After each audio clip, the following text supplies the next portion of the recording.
vamos falar sobre Carlos Bolsonaro. Esse é um dos assuntos mais falados nesse momento no Twitter, por exemplo, e tem a ver com o quê? Com a nossa manchete do UOL hoje, mais uma denúncia envolvendo mais um integrante da família Bolsonaro e mais uma denúncia relacionada à UERJ, a Universidade Estadual do Rio de Janeiro. A UERJ pagou 2 milhões de reais a aliados de Bolsonaro, aliados da cúpula do PL, na Câmara e no Senado. E aí, por que o nome de Carlos Bolsonaro? Porque uma dessas pessoas que recebeu dinheiro foi um dos principais assessores do vereador Carlos Bolsonaro, filho do ex-presidente Jair Messias Bolsonaro, na Câmara do Rio de Janeiro. O UOL identificou nas folhas de pagamento pelo menos 20 aliados de Altineu Cortez, líder do PL na Câmara. Entre eles estão um vendedor de churrasquinho e uma acusada de praticar rachadinha que fizeram campanha para ele e que foi o 5º deputado mais votado do Rio de Janeiro no ano passado. O senador Carlos Portinho, líder do PL, teve a mãe e um assessor de gabinete empregados pela universidade.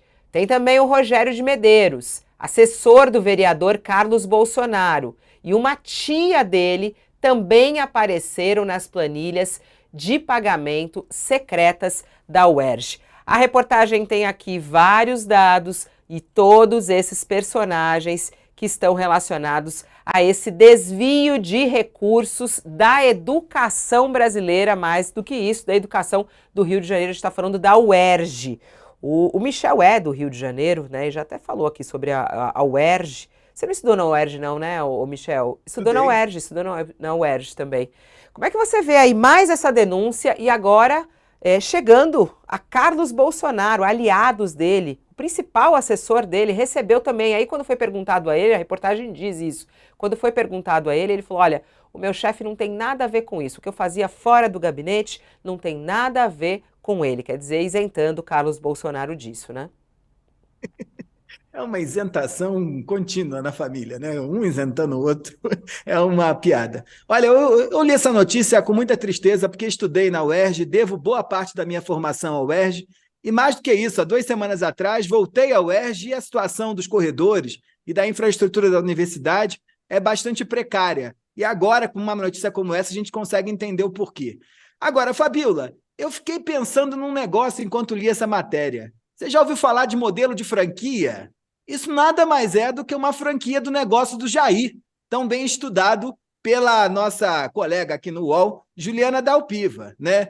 Do mesmo modo que Jair Bolsonaro e sua família tinha aval do açaí, a gente agora tem o tio do churrasquinho, que embolsou em 4 meses mais de 95 mil reais por um trabalho que ele nunca fez e nunca foi lá. Inclusive o UOL chegou na porta da casa dele, ele fugiu, se escondeu e não apareceu mais porque não tinha como justificar um trabalho de serviço educacional para quem estava lá só preocupado em ganhar o dia a dia, em ganhar a própria vida vendendo churrasquinho.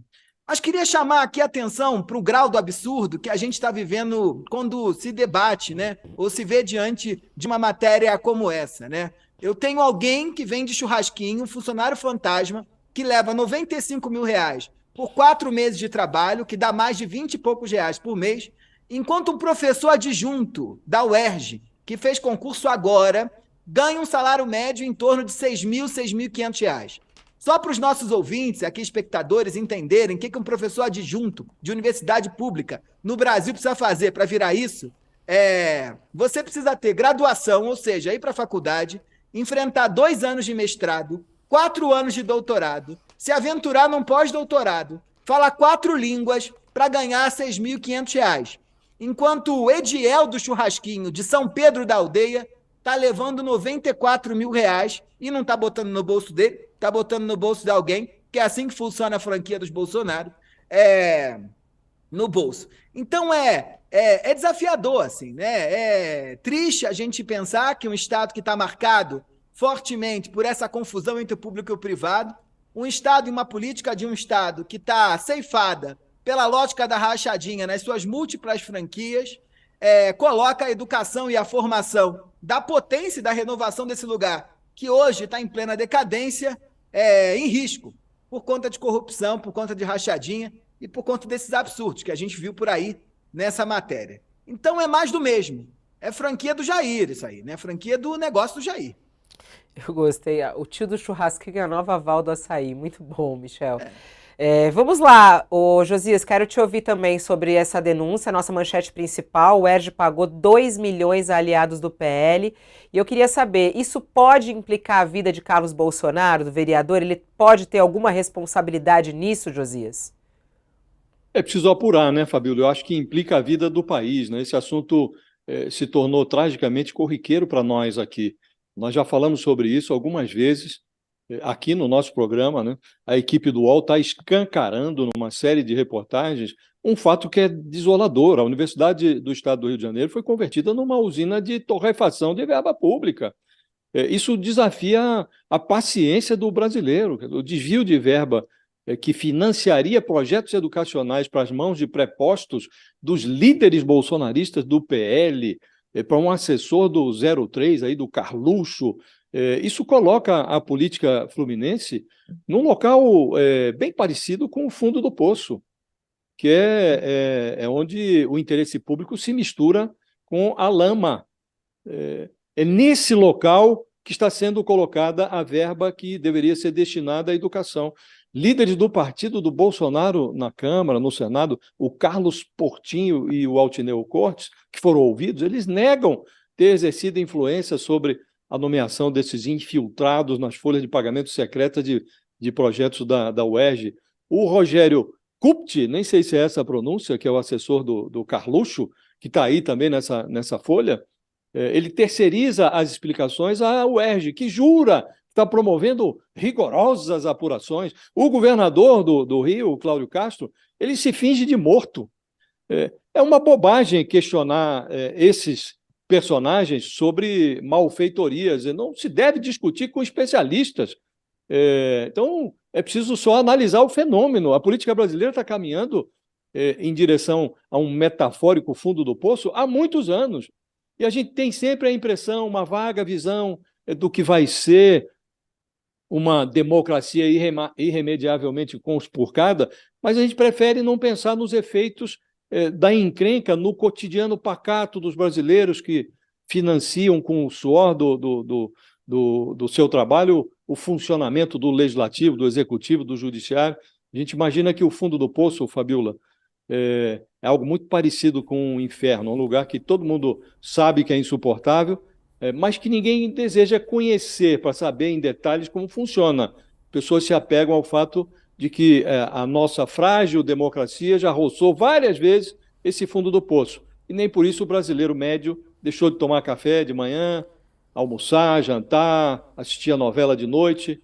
Agora, cada vez menos gente está tomando café, almoçando e jantando, e essa explosão de vários escândalos simultaneamente dá a impressão de que o Brasil já não consegue adiar esse encontro com o fundo do poço terminal. A conversão de bolsa científica da UERJ em bolsa eleição, isto é uma evidência de que o lamaçal definitivo já foi tocado, Fabíola. Resta saber até quando o país vai aceitar conviver com o inaceitável. É muito triste isso vindo da educação, e como o Michel falou, que esteve lá recentemente na UERJ, viu a condição da UERJ, os professores que ganham super pouco diante desses valores que a gente vê aí. Bom, esses dados da reportagem, a gente recomenda que as pessoas leiam essa excelente reportagem do Rubem Berta e do Igor Melo, trazendo os detalhes desses pagamentos, né? Quer dizer, é uma reportagem investigativa aqui do UOL, trazendo detalhes sobre esse pagamento, esse desvio de recursos. Uma série, né, Fabíola? É uma série. É uma série, né? E é uma coisa triste mesmo a gente ver isso, porque os fatos estão vindo à tona nesse trabalho extraordinário desses repórteres, e a UERJ vem sempre com a mesma explicação. Não, estão fazendo ali rigorosas apurações e tal. Agora, não pode ficar nisso, pelo amor de Deus, isso aqui é um caso gravíssimo. E quando isso vem junto com tentativa de roubar joia, falsificação de cartão de vacina, condenação do Collor, que é um escândalo de décadas atrás, tudo isso mostra que é preciso tomar uma providência, né?